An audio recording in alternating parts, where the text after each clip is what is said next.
Balance scale, the classic mistake. Who'll notice if we use a little less silver? At first, the denarius was nearly pure silver. But over time, emperors began adding more bronze and less silver. Under Augustus, it was 95% silver. By Caracalla's time, it was half that. And by Gallienus, almost none. Just bronze coins with a thin silver coating.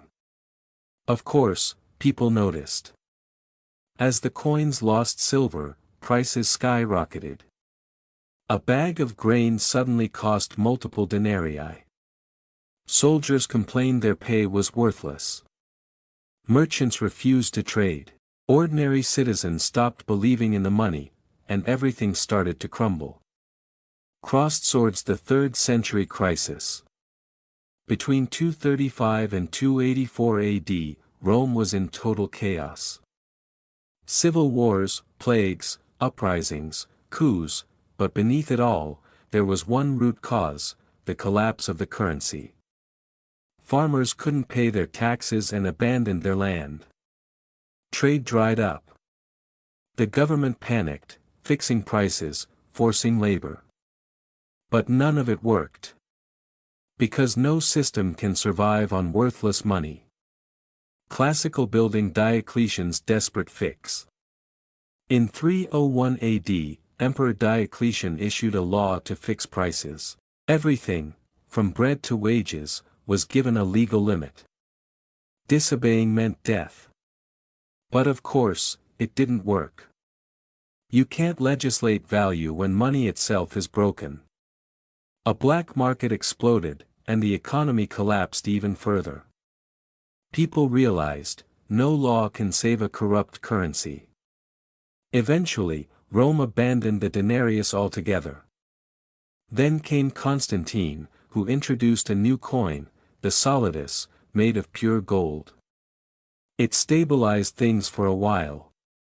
But the damage was already done. Rome's economy had rotted from within. Light bulb, what does this teach us? Rome thought it could fool its people. The coins looked the same, but inside, they were empty. Today, modern governments are doing the same, printing money, manipulating interest rates, inflating debt. And every time, the people pay the price. This all happened thousands of years ago, but the lesson remains: if you corrupt the money, you corrupt the empire. Mantelpiece clock, history repeats itself. Rome, Weimar Germany, Zimbabwe, the pattern never changes. Governments drown in debt, print more money, inflation explodes, the people grow poorer. In the 1910s, Germany couldn't pay war reparations, so they printed money. The result? By 1923, one loaf of bread cost 200 billion marks. People carried their salaries in wheelbarrows. Or look at Zimbabwe in the 2000s. Prices doubled every day until they abandoned their own currency entirely. Dollar banknote, think it's different today? In 1971, President Nixon cut the dollar's tie to gold. From that moment, money no longer had real backing, only trust in the government. Since then, debt, budgets, and money supply have all exploded. We might not be pushing wheelbarrows full of cash, but our purchasing power is quietly disappearing. In 1971, what cost $1 now costs $6. Same paper. Same design. Different value. That's exactly how it started in Rome. Warning, the real message. Governments always play the same game. They call inflation growth.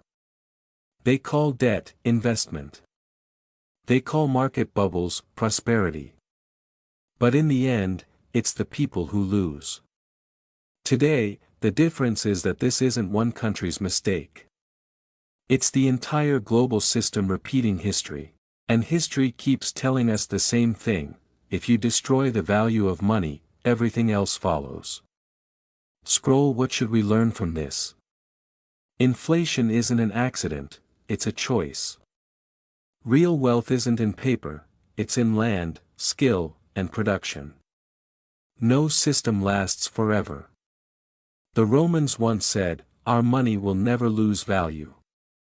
But it did. And every empire since has repeated that same mistake.